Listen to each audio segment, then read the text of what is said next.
Welcome to this episode of Let's Chat. I'm your host, Chris Revill, coming for the Cat Cave in Providence, Rhode Island. I wanted to do something a little special today. One of the things I want to do is I want to have all of our Let's Chat Club members come on as a guest. We've done video stuff with everyone on our YouTube, but I want to have everyone come on and do a proper Let's Chat, so I'm working my way through. And then I thought, it'd be really cool, just kind of do like mix and match of different podcasters. So then I was thinking to myself, I've known Jason, a.k.a. the Vern, and Dwight for years, like maybe 5 or 6 years, maybe even 7 with Dwight. It's for a long time. Like, these are two of my oldest podcast friends. And, I know they know of each other. I don't know if they've ever actually met. I don't know if they've ever interacted, but I know we're in the same circle. And I was like, man, it'd be fun if I have my two of my favorite people on earth from the podcast world come on and do one episode, and I get to hang out with my buddies. Side note, we recorded this episode before Rhode Island Comic Con, so our last episode we do a recap of Rhode Island Comic Con. This was recorded before, so since this is recorded, I've met the Vern in real life, and we had the best weekend. Shout out to Ashley, who flew out from Minneapolis with the Vern. We had the best weekend. Rhode Island Comic Con was just one of the most amazing experiences of my entire life. And we actually went karaoke, and I've never done karaoke at the Boombox with Vern and Ashley. They put some videos out. That was super fun. Those are all on our Facebook group page and stuff. We should put those on Insta.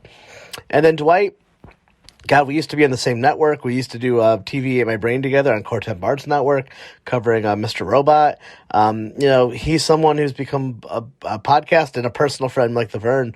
I recently the last time I was on his show was pretty recently, just talking about my PTSD and my and the EMDR therapy. Last year I had a client take their life, and that was really hard. And Dwight was one of the first calls I made because he works in the field and he knew what's up. And these are two people that we started off as just dorky podcast dudes, and now they've become my actual real life friends, and I absolutely love it. So this is a really fun episode.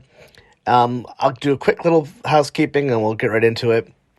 So now, considering this episode and going forward, we are going to start putting all of our episodes out 1 week early on Patreon. Thank you to the Vern, who's actually joining the Let's Chat team, so we're super excited to have him.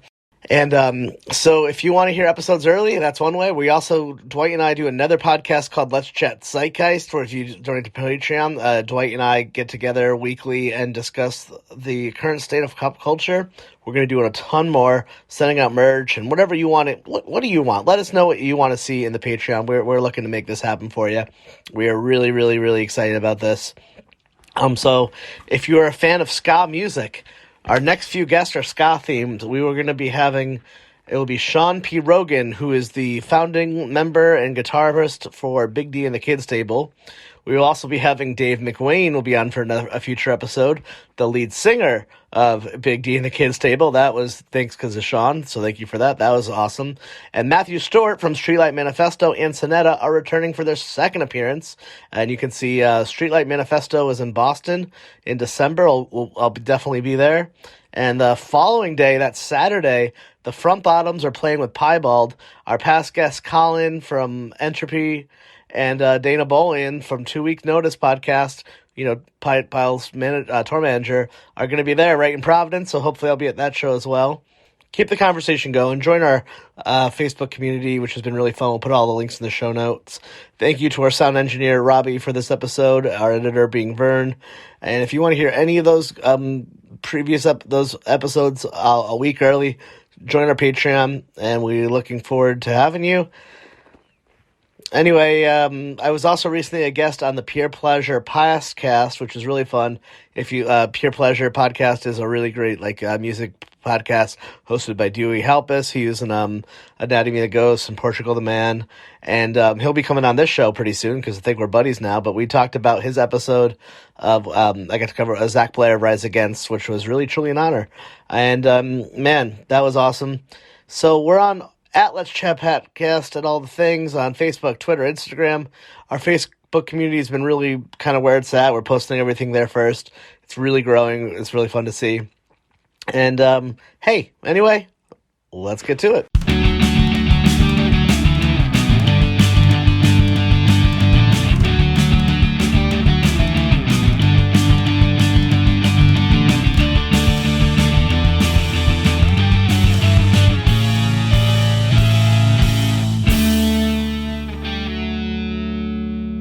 Actually, so I want to give you both the reason why I wanted to have you on together for a myriad of reasons. Okay. You're both two of my oldest podcast friends. I don't know if you guys knew that. Like, when did we all meet? Like, damn. I don't. But I've known you guys. Like, I consider you like my peers. Yeah. You too. I mean, earlier in the 2010s. I was under 50 episodes when I met you both, somewhere down the line. It's funny because I know you and I, Chris, talked about this recently of like, did we meet? We didn't meet through Core Temp Arts because it was before we both joined up on Core Temp Arts. I think it was just Twitter, wasn't it? Yeah. Yeah. Twitter, for all the harm Twitter's done, it did that. I know I spoke with Chris on the Lambcast. I think that was probably the first time. I remember that. We did a bunch of stuff early on, and I remember that we met. Yeah. And then is that where we met? I believe so. I think through Dylan Fields, formerly of Man and I Love Films, and he was the former host of the Lambcast. The Lambcast is the large association of movie blogs.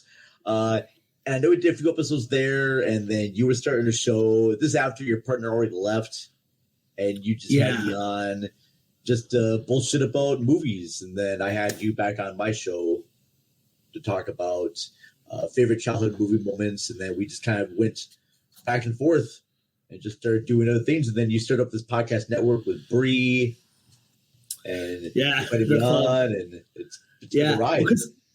So for anyone who doesn't know, so I had started the show in 2013, and then was going pretty hard for about 4 years.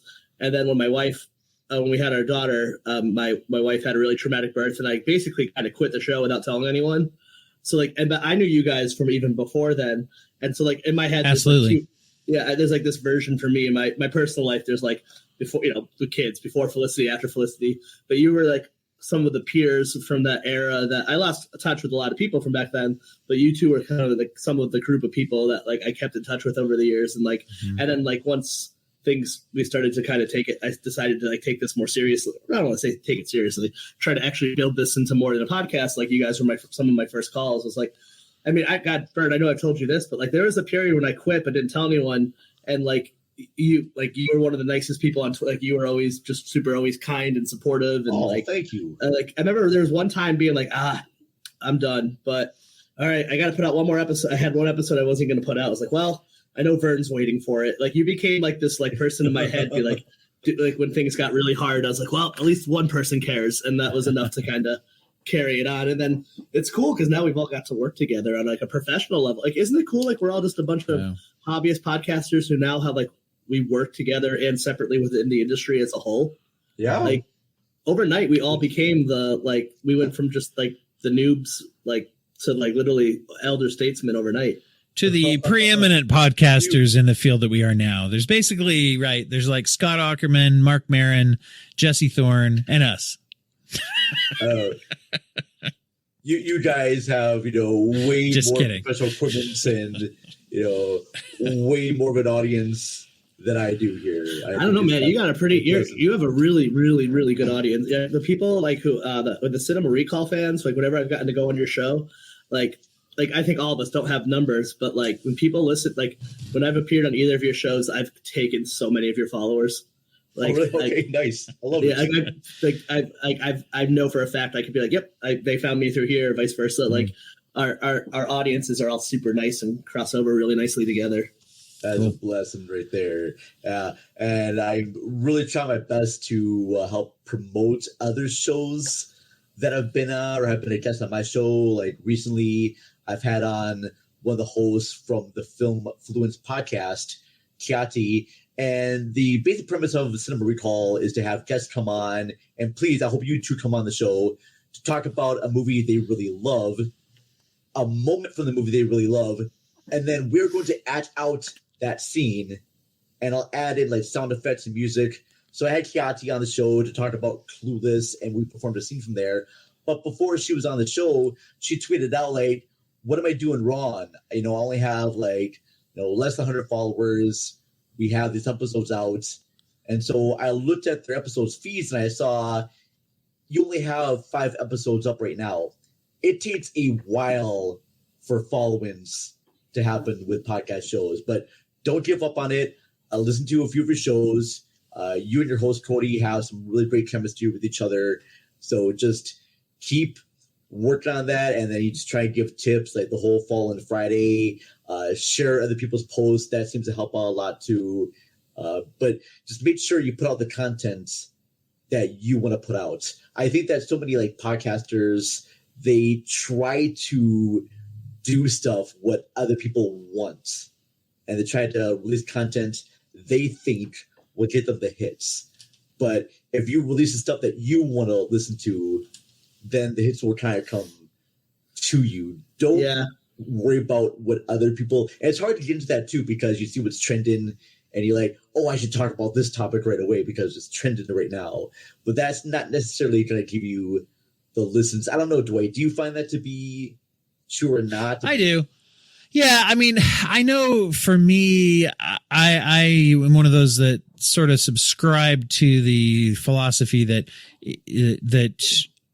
create the kind of show that you want to create. The whole thing about the podcasting medium is that, especially when you're doing it at kind of the level of being an indie podcast, is that people are looking for you and you're looking for them is kind of my philosophy. There's an audience out there and your audience is going to like you.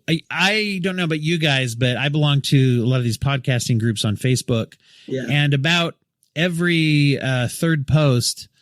Now it's funny because you have people who are new who, the most common posts you see on there are, what kind of equipment should I get? How many downloads should I get? How do I promote my podcast? That kind of stuff, normal stuff. But one of the things that I always kind of chuckle is like every third or fourth post seems to be somebody saying, what kind of are your pet peeves of, and I'll just say, I'll go on the record here. I'm not a fan of that question. They'll say, what are your pet peeves about about podcasts? What makes you stop listening? And it's like, then it's just a bunch of creative people bagging on each other, which I don't really care for. But one of the things that comes out of those discussions is people will say they'll pick on a thing. And sometimes it's, oh, if there's too much banter, I don't like it. And then someone else will say, oh, if they don't have any banter, I don't like it. And it's funny how people don't really pick up on this, where if for every complaint people have about a podcast, there's other people who that's what they like about it. Yeah. That's true. And so, I think it's really true. You do the kind of show you want to do, and you trust the people.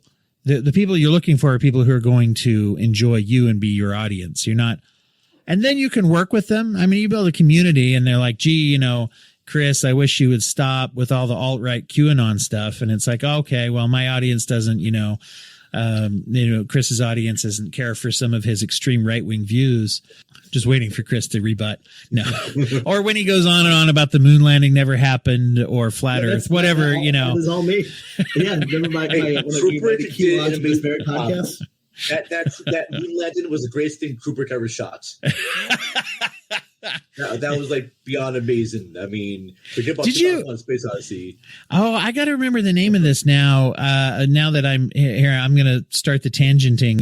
So half the people won't like that. But right? You're well, there's two sides to every argument. Literally two sides, top and bottom, for the flat Earth. But no, Jason, you're a movie guy. Did you see there was a Sundance movie a few years ago, and I'm trying to remember the name of it, that actually it was one of those fake documentary styles, not a humor, is not comedic.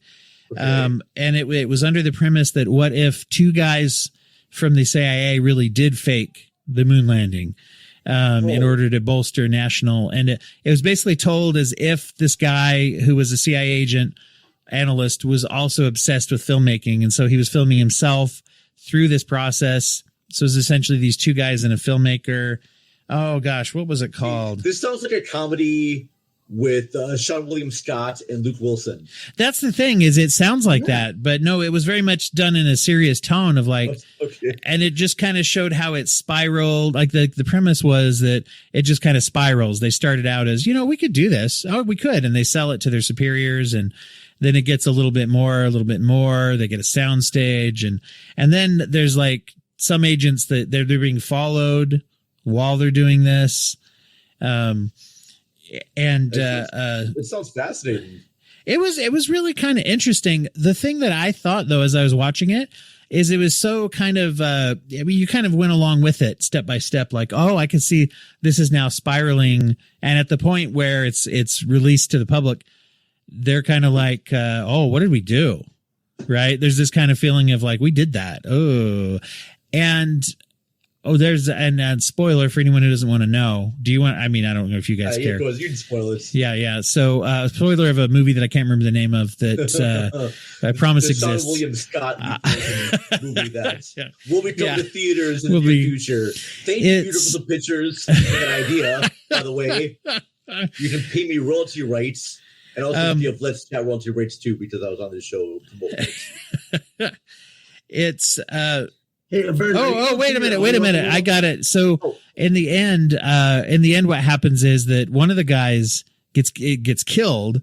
Like the main guy who's doing it. It looks like it's Operation Avalanche. That's the name of it. Operation Avalanche. Okay. Yeah, that's the name. I just found it. 2016 American Canadian found footage / conspiracy thriller. It's basically, that's what it is. So Operation Avalanche. It's all right.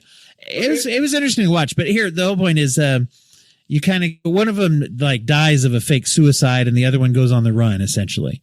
He's supposed to meet his handler and then this car comes, he recognizes them from earlier following, and he just runs off, and you have the idea that he buried this footage somewhere or something, you know? So, it doesn't really go anywhere other than, but it has this thing where it's like, they're like, oh no, what did we do? This is kind of a little intense. But the thing I thought was it was an interesting project. It was good. And I'm a big fan of all this kind of fiction, but I kind of wondered if it was irresponsible to make. Does that make sense? I hear that.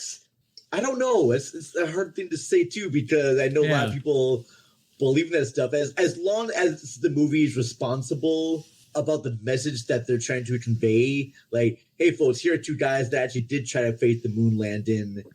You know, we know that's not actually true, but here's like a true thing that. That's happened. The thing. But you know, there's knuckleheads that'll be like, see, that's how it happened. Yeah. But I guess that's always true, right? People take anything they want to take from any type of media and use it to their own advantage. That's happened for many, many years. It seems to happen more and more now with social media. People can take a whole bunch of clips from other news sources, use them out of context, and present them as facts. But yeah, you see, it says on this thing, and I'm like, yeah, but you only use like half of that person's interview, or these are Mr. L. We have no way of really telling what's real and what's not, especially now because all the editing tools are now on our phones, and it's easy to do stuff like that and present things as facts and whatnot. You know what would be so cool for that movie if like that movie ends. And then the last thing you reveal that it's Sean Connery from The Rock, and then it ties those together, and that's the remember, and like that's the secrets that he uncovered. Like, and then like at the last, and then we can make another movie post The Rock with Nicolas Cage and his the wife. I don't remember. Girlfriend? Yeah, that's the end of The Rock, isn't it? Where they find spoiler alert, where they find the secret footage from that would be a fun movie, to be honest. Like, I would watch the hell out of this. You know, that aspect of the movie The Rock was, to me, far more interesting than what was in the movie The Rock. I mean, I hard disagree. I think we fight about this. What happens is perfect. I want to know this right now for both you and Dwight and Chris. So at the end of The Rock, when they find, about the assassination of Kennedy, does that lead into National Treasure? Is The Rock a prequel to National Treasure? So we can connect all of these movies together now? It goes the Dwight movie to The Rock to National Treasure? Yeah. I've never seen National Treasure, but it does now. You've never seen National Treasure? I will if someone invites me onto a podcast to talk about it. But that's the only reason. The only reason to see something is if you're going to do it on a podcast. I understand. I think after National Treasure, both I don't know the character's name from The Rock, but both Nicolas Cage and his girlfriend, they go off to a cabin, and then the movie Mandy begins. I'd say I haven't seen that one. I have not seen Mandy. Mandy's a trip. Yeah, Vern's like the movie buff of the three of us. You're a true cinephile. Visual, just dream / nightmare. That's that. Nicolas Cage one, right? Where there's like some kind of weird horror in the woods kind of thing. Yeah, he's out in the woods with his girlfriend, and then his girlfriend gets kidnapped by these Satanists, and he has to get revenge on them. Nice. It's a very slow beginning. The beginning is really kind of slow. Yeah. You know, it takes its time establishing characters and mood and visuals, and then it just starts going more and more crazy when it starts going the French thing. But it's very colorful. I can't pronounce the guy's name, but I know he did another movie called Beyond the Black Rainbow. And I'm looking up right now. Panos Cosmatos? Yes, that's him. I'm not sure if I'm saying that correctly, but that's probably much more better than I am doing right now. But yeah, when you guys describing The Rock and then National Treasure added into freaking Mandy, and hearing that Nicolas Cage is not going to retire from acting makes me a very happy person. Have you guys seen Pig? He's in a lot of financial problems. He traditionally has. I don't know if he still does, but he just also loves to work, I think. And the other thing that they say about Cage is that even when he will work for something that seems silly, or when sometimes he'll even hook up with like indie filmmakers who are young in the game, he just gives, I mean, you can see it. He gives his all to everything. Doesn't matter what it is. Doesn't matter if it's silly. Doesn't matter if it's a masterpiece. He's just all in. And I really respect that about him, actually. Yeah. I think he's one of our best actors, to be honest with you. I think he's really good. I gotta check that one out. What do you have to say? I have heard that it's very good, that Pig is very beautiful. Pig is good, but here's the weird thing about Pig. Everyone, when Pig came out, people were like, Nicolas Cage is back. And I'm like, where did he go? He's been around for quite a while. You may have not seen the movies that he's made. He makes 20 movies a year or whatever. You win anywhere. You just happen to like this particular one.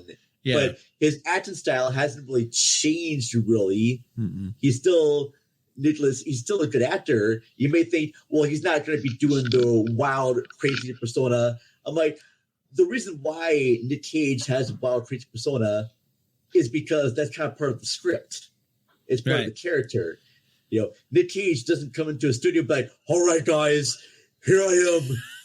I'm going to do crazy stuff. I saw Richard Nixon right now trying to do Nick Cage. All right, it was good. I thought he dialed into the call. I thought that's what Chris was doing when he pretended to adjust the call, was sending the link to Nicolas Cage. I have an idea for this podcast that we usually don't do on here, but I think this is the correct crew to do it with. Let's create a conspiracy theory that connects all the Nicolas Cage universe. Like, you've ever heard of the Westport theory that all television takes place in the mind of the little autistic boy in St. Elsewhere? Yes. We need to figure out, right now write a version of that can connect all of Nicolas Cage's work. Cool. And I'm going to put this solely on you guys. So the extended Cageverse. How are we gonna approach that? That's a good question. My brain just got broke. Hey, that's on my show. Well, so we got to say, do we want to go? I would say the first thing we got to do is we got to suspend age and date of filming. We just probably have to do that, right? Because we got to go thematic hookups. We have to be able to suspend how old he is, and we can't go in chronological order. Or else that's not going to be as fun. Basically, that would be my criteria for that rule. I think I figured it out. You start with Spider-Man into the Spider-Verse. Sure. Because that automatically gives you multiverse. So maybe in the multiverse it pulls in all the Nick Cage movies. So that would mean that all of them are variants? If I'm using Loki language, all of those characters then would be variants of Spider-Man Noir. You know what? Hold on. That tracks. Let's see. All right, Raising Arizona, Face Off. That could totally be a variant. Well, and see, here's the thing, too. Do we need them? If we're going to open it for them all being variants, then they don't really need to connect all that much. So I guess one of the thoughts I was going to have is, if we're going to make an extended Cageverse, do we need them all to be the same person, or are some of them variants, alternate dimensions, or twins, or how crazy can we break here? God, I love. I mean, it's Nicolas Cage, so we can get pretty crazy. I love being very serious about silly things. I want to see. I mean, Bad Lieutenant, Port of Call, New Orleans is going to be the one that fits in to the craziest part, I think. What do we do with Family Man? We're fucked. Family Man, other like sort of like iconic actors or like actors that we think would be good in like multiple roles. Like we know that Nick Cage can probably play himself in multiple roles. Do we have like any other actors that we feel that would be good in multiple roles? Like one actor that comes to mind for me is Tilda Swinton. Oh, yeah. Nobody whitewashes like Tilda. I'm just kidding. I love Tilda. Oh, it's putting Tilda Swinton on blast. Wow. No, I love Tilda. I just don't love that movie very much, but I'm starting to like it more because it's Marvel. So what? Doctor Strange? Oh, Doctor Strange. It just wasn't my favorite. I like it. It's just not the one I go back to. It's really favorite movie. Yeah. No, I like him better than all the others. Actually, all the other appearances of Strange are more interesting to me. Although visually, I really liked when they were twisting buildings and throwing the city at each other. But back to your question, so Tilda, I think Leonardo DiCaprio. Sure. No, he's too handsome. I think he's too handsome. That might not work. As far as what's the question really is playing various like. Who can you put into different roles that do you mean like they disappear into the roles or? Well, somebody can play multiple roles. Like I brought up Tilda because she played like 3 different parts in the new Suspiria. Okay. And so I'm just trying to think of other actors that could play like multiple roles. You know, I think I kind of think that, even though Brad Pitt. Any Norbits at all. Yeah.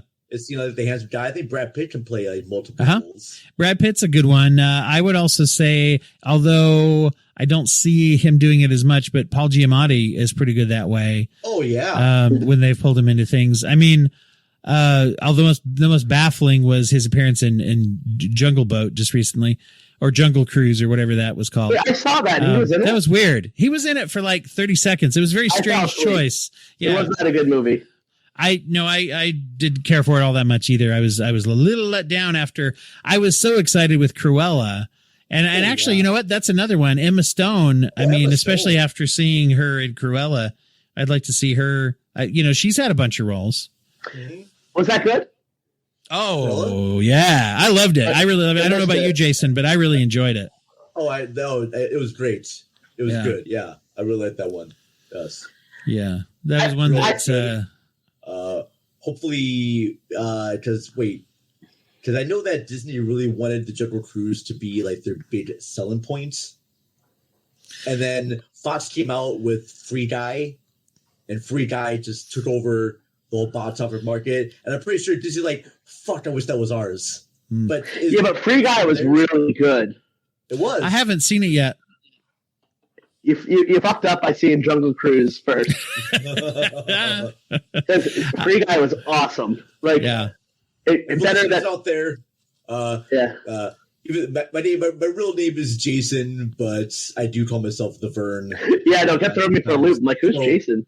Yeah. Oh, I keep calling you Jason. Sorry, it's Facebook here. When I hear the name Jason, I'm like, wait, that's me. Okay. So I should be saying like, so the Vern, what do you think about the extended Jungle Cruise verse? The weird thing is, Dwight, is I've got friends of mine that still call me Jason. I got friends of mine that call me Vern. See, the whole Vern name happened when I was in like junior high, and it's kind of stuck with some people. And other people still call me Jason, so it's whatever. It was when that guy Ernest kept hassling you. Yes, I know. There's a reference to a really old series of commercials that launched. My daughter saw Ernest Scared Stupid last year. A friend showed it to her, and she was like just trying to describe it to me. She's like, "We saw this movie. It's really weird. It was like this guy Ernest." I was like, "Oh, you don't even know. You've scratched the surface of the Ernest verse." But she. No, she liked it. Okay. It was just silly. But a lot of people don't remember that started as a series of commercials, right? Yep. Was it Breyer's ice cream or was it Sprite? Bright's ice cream? No, it's just Sprite. The soda. What? Sprite.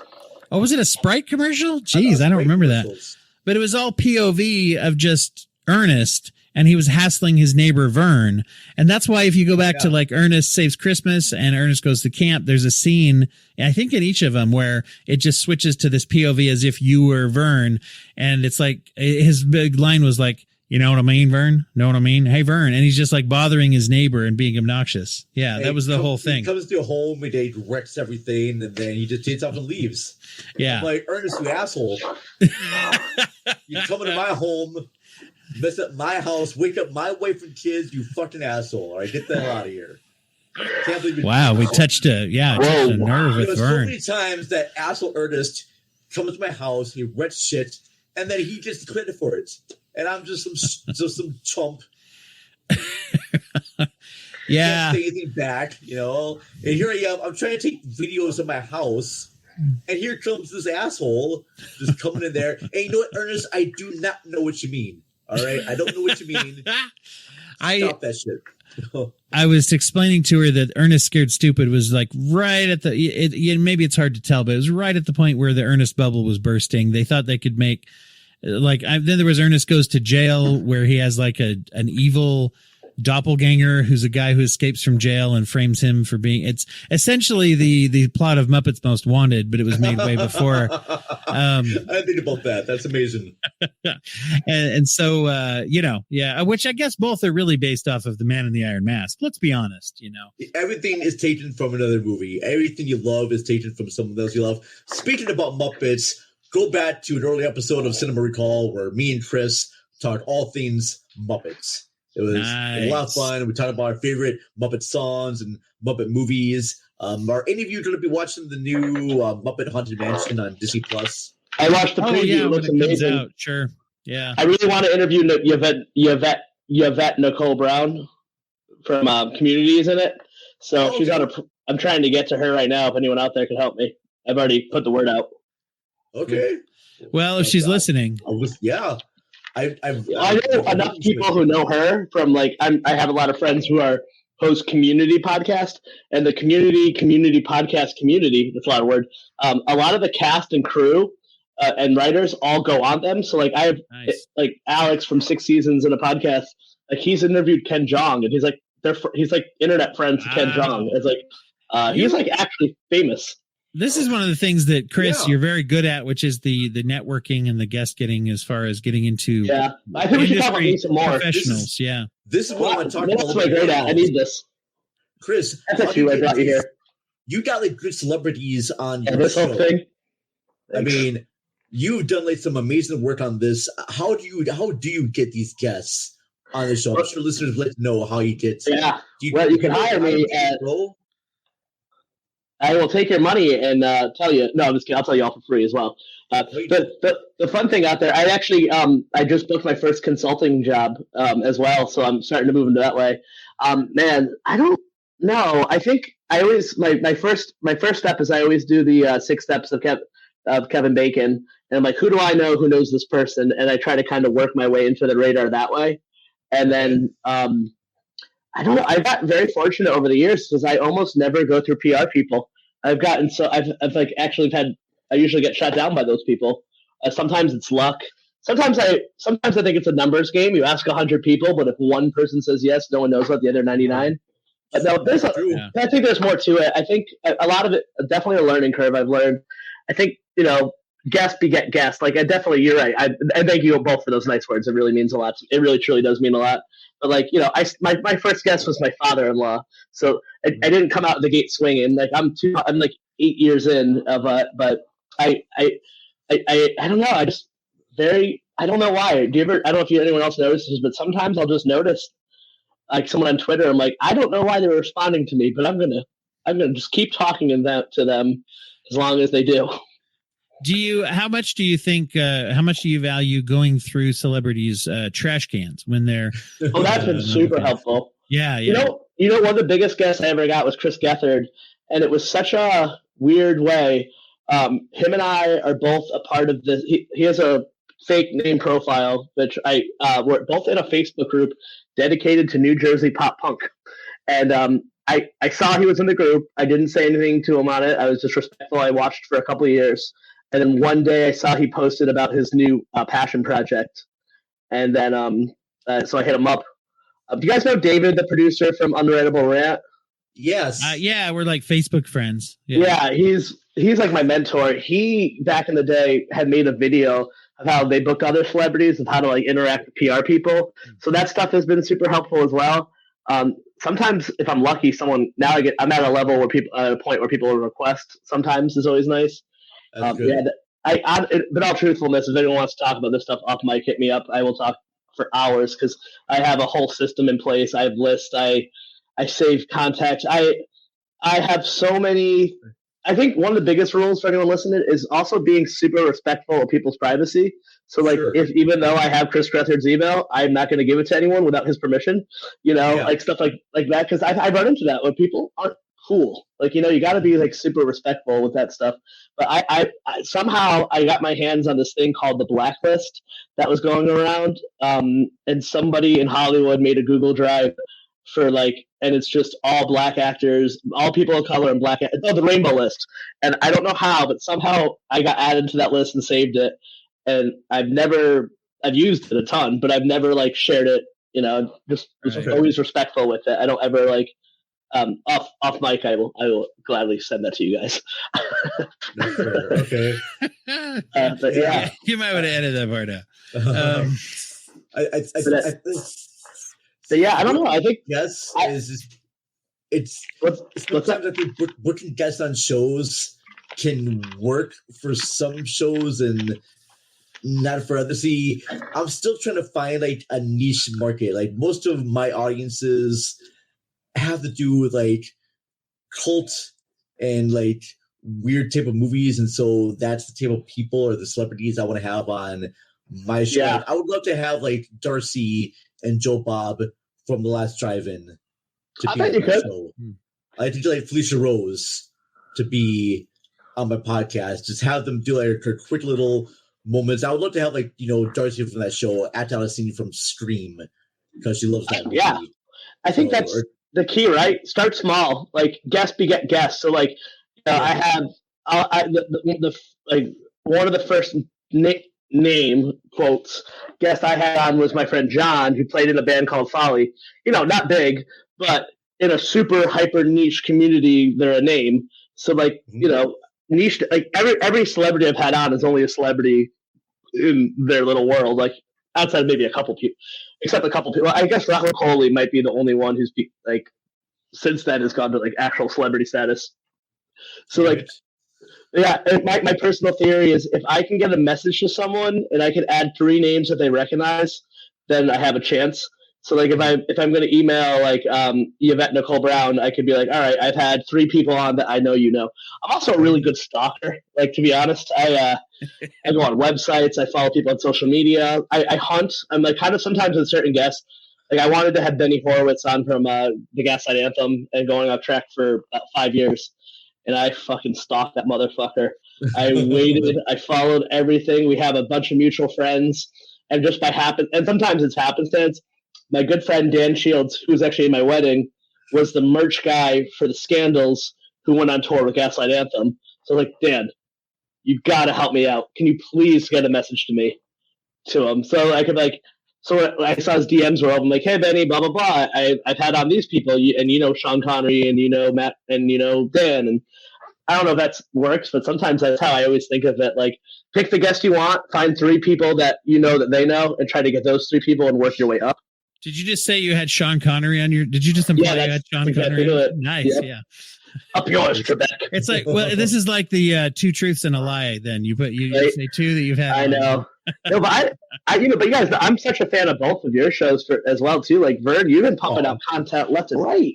Yes, it's been the difference cool sound effects and stuff you've been added into it. I was listening to our Norm Macdonald episode. I was I felt like Homer Simpson. I didn't say that. I don't remember that. I don't remember Norm Macdonald's voice when we talked. I'm oh, it's called editing.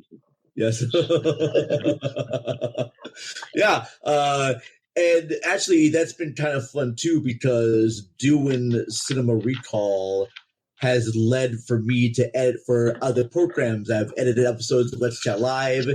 I've done episodes of Real Spoilers, Forza Crowd, which is an audio sitcom, and that's going to be coming back hopefully in October sometime.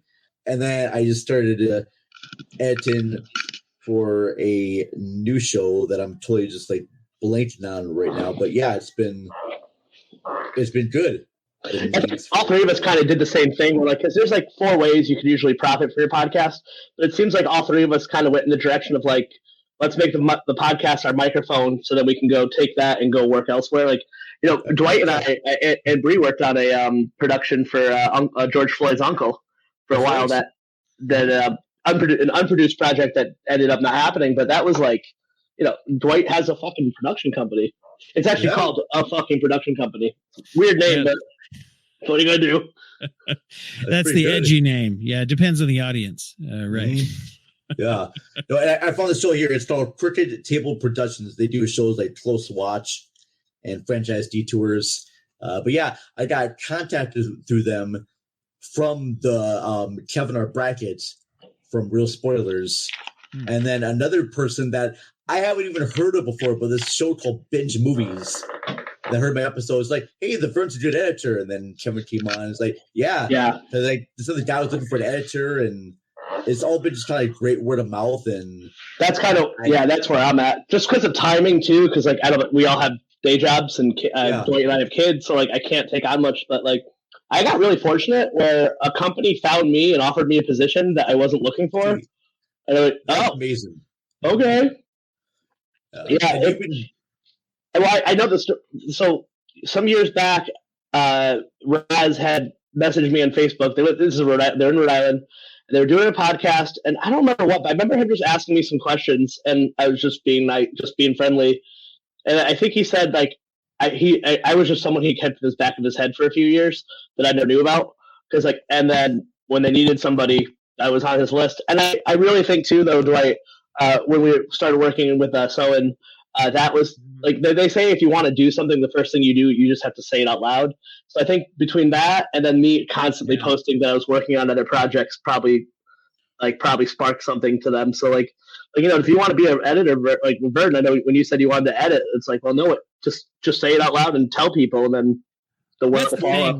Yeah, I'm a big fan of that philosophy where they say you start saying yes to something, right? So when you because if you're around in an industry, and I also think it's good to hang out with people who are good at what you want to be better at. Sure. And you surround yourself with better people. I would argue that Bree is like better at everything than I am, and that's why I stole her as soon as I could. Can we spend a minute?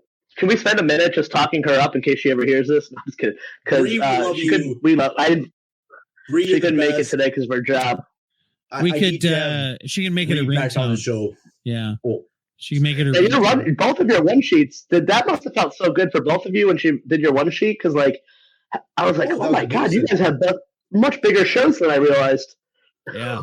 That was actually really nice amazing to see that go together. Right. Exactly. Because of Bree, my numbers have increased because of the work that she's done, and I owe her immensely. I did help pay for that one sheet, but I don't think I gave her enough money as I should, and I need to. She undercharged. No, Bree is one of those people who's like one of those assholes who's like beautiful on the inside and out, and you kind of want to hate her, but she's just like pure goodness on the inside. Oh, her episode talk more about why you hate her, Chris. She's let's see go you ahead next. and Well, it's just she's like so nice, and she gives a shit about people, and is she going to be in Rhode Island with us? I don't know. I actually haven't talked to her a little bit. I know her personal life, like, you know, she had to move and get a full-time job and her kids, so she's been a little busy with that stuff. I hope she comes. I've never met her in real life. Oh, I would. Okay. I'm afraid to, though, because she's probably taller than me, which is where I learned that I'm not tall, and I always get that from everyone we meet. They're like, oh, I'm like, I know. Dude, she's going to kick your ass. She probably could. Oh, she definitely could. Yeah. For all of us, all three of us at once. She seems like the scrap. She seems sweet. She'd probably go for the balls, right? Probably. I don't think you have a whole like fan fiction around Bree that I wasn't aware of. No, but like she strikes me as the type like she has short man syndrome. Like she's really nice, but if you cross her to a certain point, like she doesn't have the like step back or else I'm going to hit you. I don't think she has that. I think she goes, murder. She's a fighter. Like I will say this, and I don't know about all of those, but I do. She does strike me as someone who would, boy, I can't imagine what it would take for her to cross that line. But I bet if she did, especially in defense of somebody she loves, you'd be done. Yeah, she's told me some stories where like someone was trying to start something with a person she was helping with some addiction issues, and they were trying to at a gas station on a road trip, and she mouthed off to someone who like 4 times her size and got them to walk away. Jeez. Yeah, she's I'm not surprised. Yeah, she's got like a secret life. I've been learning. I know pieces of her history, and we're gonna do a podcast about it. But yeah, once you hear about her backstory, like I can see why you're tough as nails. That is tough as hell. I got into a little confrontation this last weekend, if I could share. Now with Did Bree. You fight? Oh. No, I would dare not fight Bree. So hold on. Is the story that you were at a gas station and this woman came up to you while you were hassling someone and she was like a 4th your size? Because it could be Bree. It's the other side of the story now. No, just kidding. Just kidding. Go for it. I was at a bar last weekend with one of my good friends who's going to be coming with me to Rhode Island, and there was this guy directly talking to this table of girls there, and he's directly trying to hit on them, and they have like no interest whatsoever in this guy at all. And I casually walked over there and asked, "Hey, do you know this guy?" And they said, "No, not at all." And I asked the guy, like, "Do you know this girls?" It's like, "Yeah, fuck off, man. I'm working here." I'm like, "Okay, what are the names?" It's like, "Get away from me. I'm going to kick your ass." And so I just stood there and I just said, please go away. Eventually the bartender and another guy, like one of the boyfriends came and took the guy out of the bar. But I was like, why are you doing this?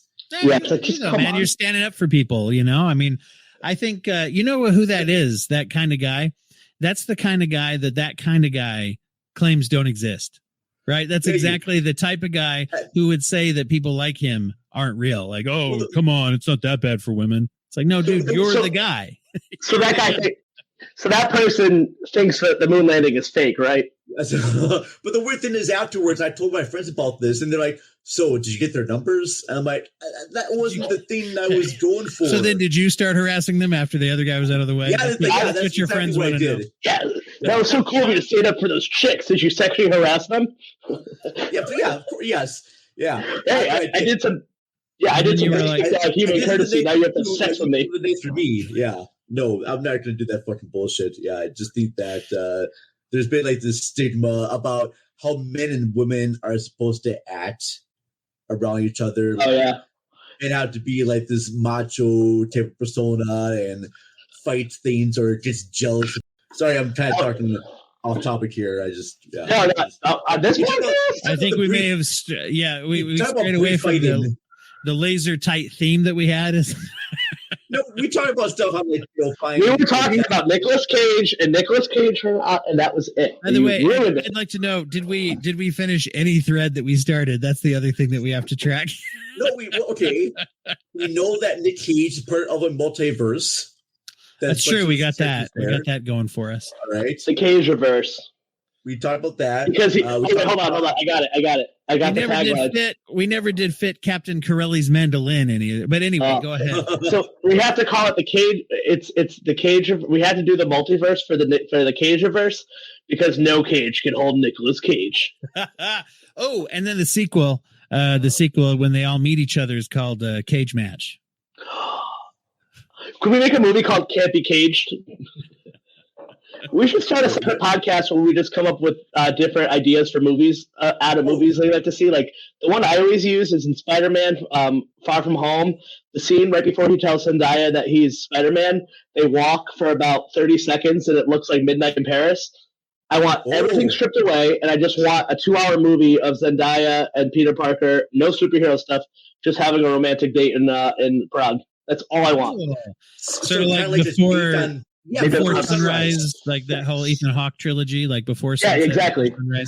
But I just want to die. Yeah. I like it. But I want it to be Peter Parker and Spider-Man and MJ. That's dope. I like that. Maybe those two should reboot that movie because they are. I know I'm old because when I look at them, I'm not like, oh, look at those sexy people. I'm like, oh, they're so cute. Like they look like kids to me. Like when I heard they were dating and I was looking at them as if like the way my mom and grandma watched me go to prom.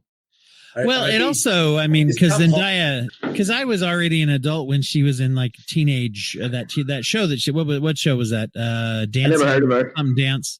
She was on it as a Disney like tween show that my daughter. Yeah. Not So You Think You Can Dance. What is it called? Wait, so Tom Holland and Zendaya are dating? Yeah, isn't that cute? Really? Yeah. Oh, yeah, that's cute. It's cute. And they had a wedding. They were just at a wedding together, and honestly, they're the cutest couple you've ever. It's like watching. I felt like my parents watching me go to prom. Like I don't have that. Like, oh man, I want to watch them fuck. It's like, oh, they hold hands and kiss. Like I don't find them like sexually attractive. They look like children to me. Right. That's funny. I'm not attracted to children. I don't know if I have to say that, but I just want to clear the air. It never hurts to put it out there. Isn't like Tom Holland in his like late 20s and he looks like 25?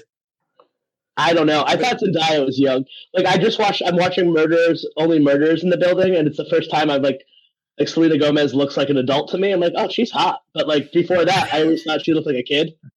She's really. Shake It Up. That's what it was called. Shake It Up. That was the name of the show Zendaya was in when she was younger. It was a Disney Channel. One of those Disney Channel shows like The Sweet Life. She's a great actor. One of those kind of things. Yeah. She's good. Could we have a Zendaya verse?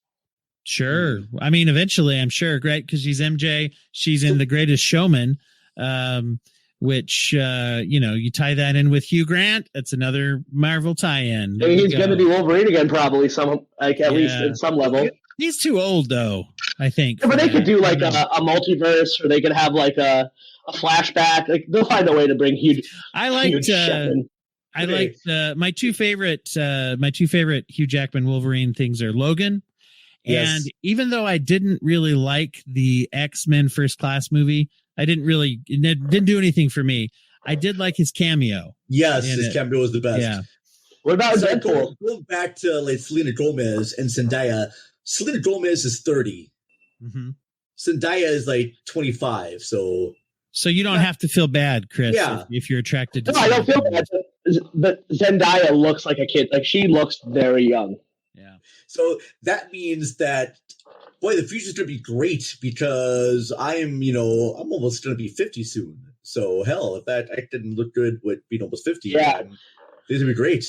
I've always kind of been creeped out about that. I remember being like, so the Olsen twins went to Choate, which is like where I'm from in Wallingford, Connecticut. I'm from Meriden. But like, I remember there was like a countdown to when they turned 18. Oh, that was gross. And that was creepy. So creepy. I'm like, guys, that's A, you're not going to have sex with them ever. And B, like, like, I love the dudes like, yes, that's the reason that you've never met and courted the Olsen twins because of their age.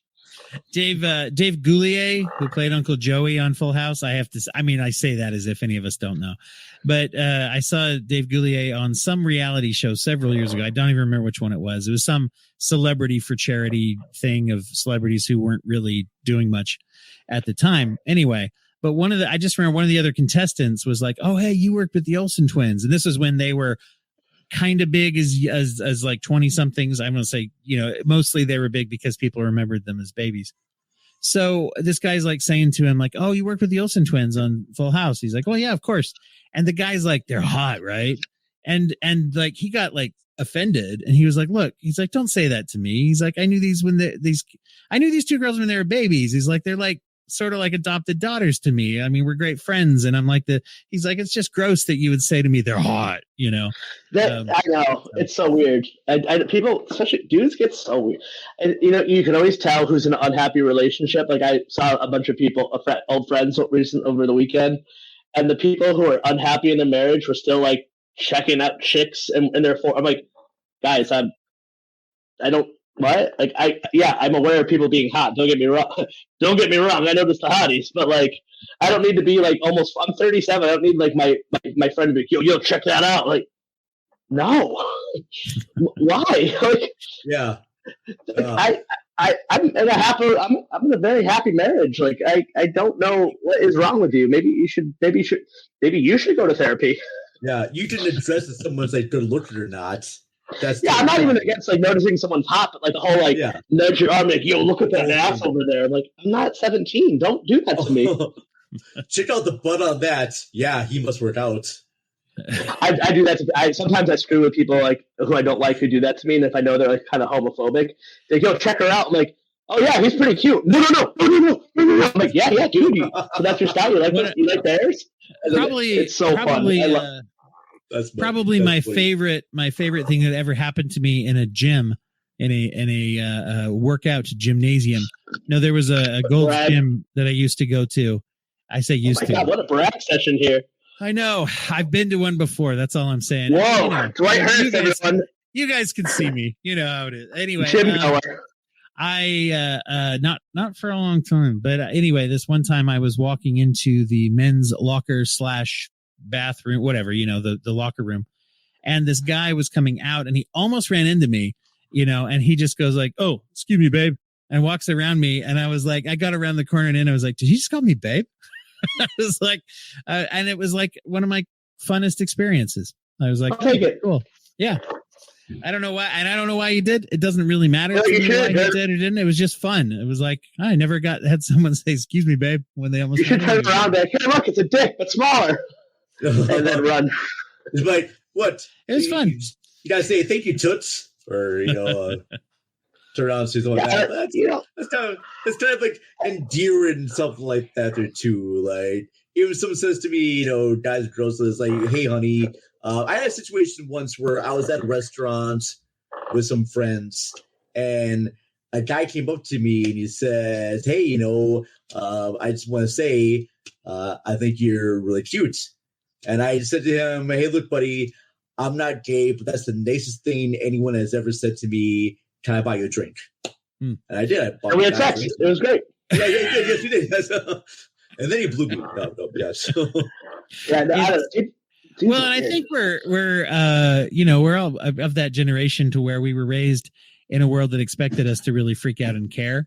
But our generation was hopefully, you were Gen Xer-ish. Chris, you might have missed the mark for Gen X. I don't know. Are you millennial? Yeah. Okay. Yeah. Sorry. But still, we were maybe the generation that we remember making those jokes about caring about having gay guys find us attractive but also young enough to not really, and to be the ones who've changed, I think, around that. And then again, we're that age now where we're like anybody who finds us attractive. But it is interesting how little you're talking kids, to me. It's funny because having seen that, I was actually talking to my daughter about Jim Carrey because he was on, he's the villain on Sonic, and she's like 15, and so I was trying to explain like, oh, we were talking about sketch comedy and like In Living Color and things, and I was trying to explain exactly why Ace Ventura was both really funny when it came out and deeply problematic. And how some of us didn't realize at the time how transphobic and all the problems. It's like, but I was just thinking like if she watched, she wouldn't make it through that. She'd be like, this is bullshit if she was to watch it, and she'd be correct. But anyway, just kind of interesting to see just in one like generational span. I know. It's like, wow, that was considered funny when it came out. Although, I'll be honest, I thought he was kind of obnoxious. I really did laugh in the theater, but never really watched it again. So, but I can't claim that I was that enlightened back then. So, you know what I always hate too? It's just like this, like the anti-PC culture type people. It's like this idea that comedy is supposed to age. Like, not everything is going to be good in 20 years. That's not how art works. Oh, no. Yeah, exactly. Comedy changes. Comedy evolves. Yeah. Think about Ace Ventura. Yes, the thing that happens at the end doesn't. I didn't even like it as a kid, to be honest. Yeah, I loved him. I just thought he was too obnoxious for me. That's why I never saw the second one, because I was like, I think I spent enough time with this character. Trust me, if you hated the first one, you definitely don't want to see the second one. The second one gets even more obnoxious. I own both of them on Laserdisc because I'm that type of nerd that owns things on. Yeah, man, you got a niche down. Laserdisc. Physical media at all, let alone Laserdisc. Wow. Oh, I own like a lot of Laserdisc. That's extra. You know Taylor at all, man? What's that? Have you ever interviewed Taylor from Last Blockbuster? I should. He would be a good guest because he's way into all that, like physical media and shit like that. If you ever, I can introduce you to him. He's a friend. I can. Oh, and actually, that's before we were talking about guests and how you get like big name guests. Here's the secret: you get someone before they get famous. Oh, you don't? Okay. Sometimes you interview someone because they made a very niche documentary about ska music, and then they turn around and release The Last Blockbuster, and you're like, oh, wow. I really lucked out on that one. Yeah, okay, yeah. That's. Well, is that the way you got, although, no, he was probably already, you got Travis McElroy on quite a while ago, too, and he was on the podcast first. That was, I feel bad because I didn't do anything for that.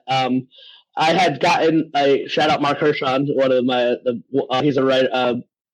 He writes for about podcast reviews for Huffington Post and Vulture. So I got featured in Huffington Post and Vulture with an episode, and my brother and me was in that same write up.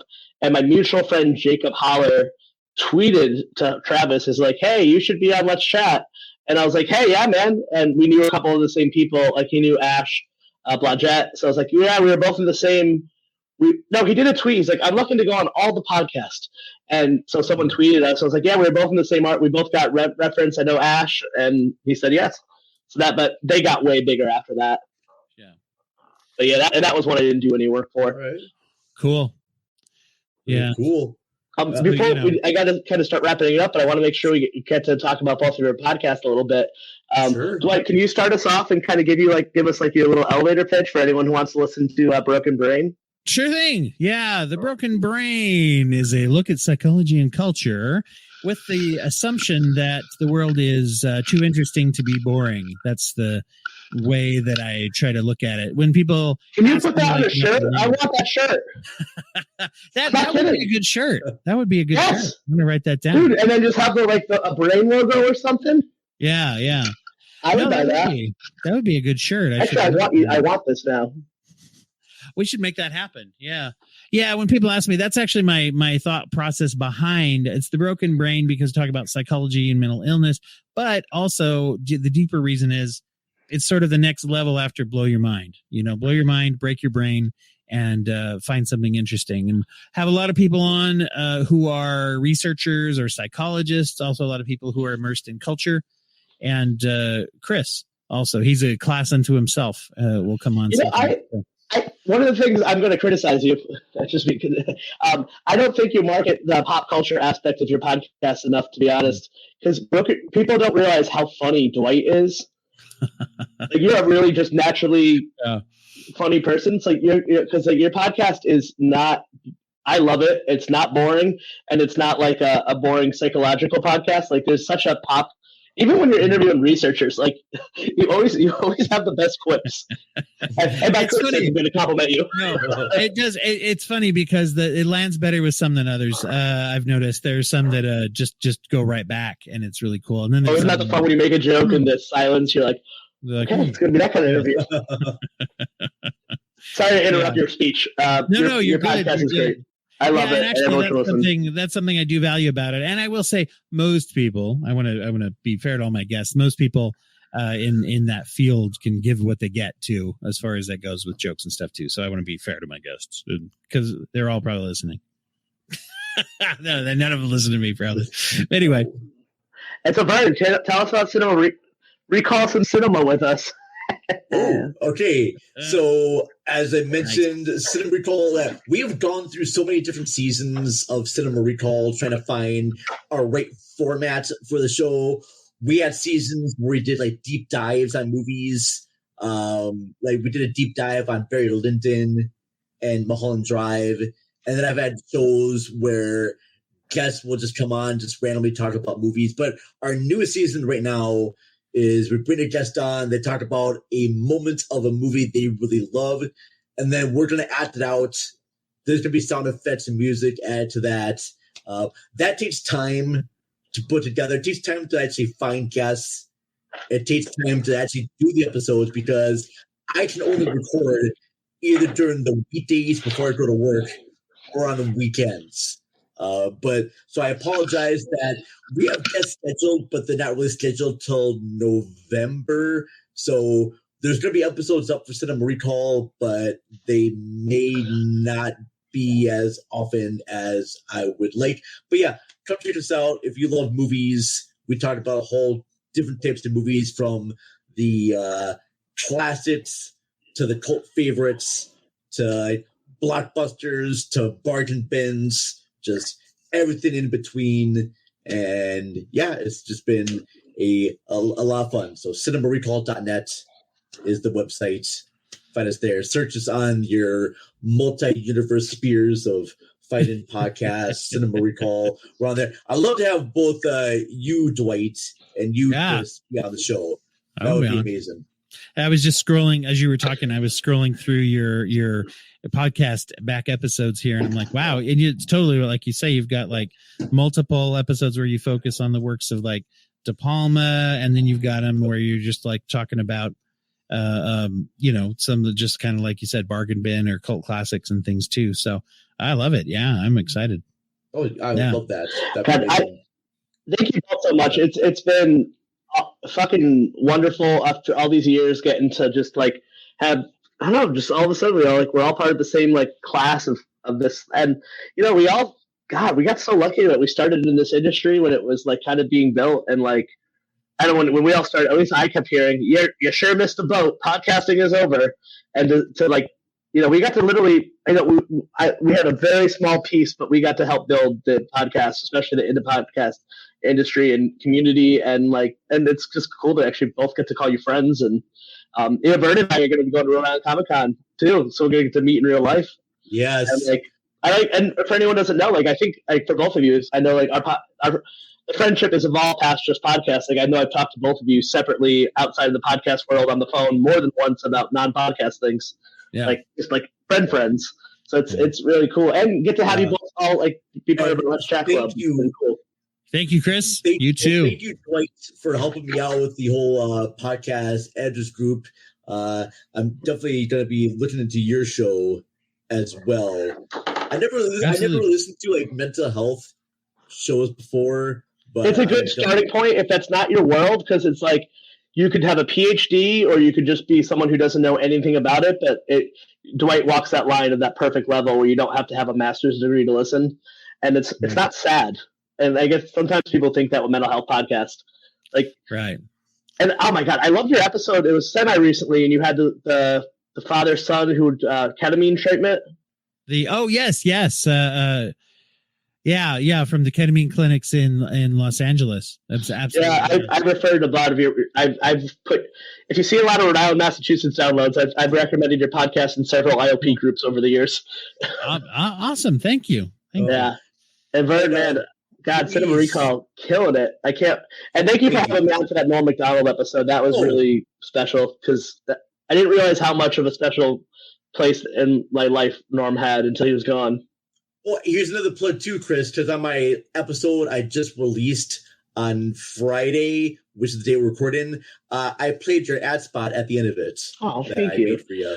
Thank you, guys. I gotta jump off because I have to go I have to run out the door to get Felicity from preschool. You better do that. This show is a proud member of the Let's Chat Club. Learn more about how we're helping podcasts to build conversation, connection, and community at letschatpodcast.net. Hello, potential listeners. My name is The Vern, and I'm the host of the Cinema Recall podcast. On most shows, myself, along with some great guests, we will talk about a movie and then some of the most iconic moments that happened in said movie. On top of that, you'll get bonus shows where I will give you short reviews about new and classic movies, or I'll just rant and rave about something going on in the entertainment industry.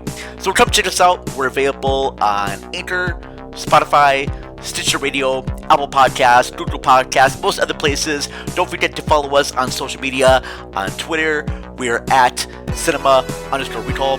And then on Facebook, Instagram, we are Cinema Recall Podcast. Don't forget to email us your ad spots to play on future episodes. That email is cinemarecall@gmail.com. Hope to see you around, and thank you very much for listening.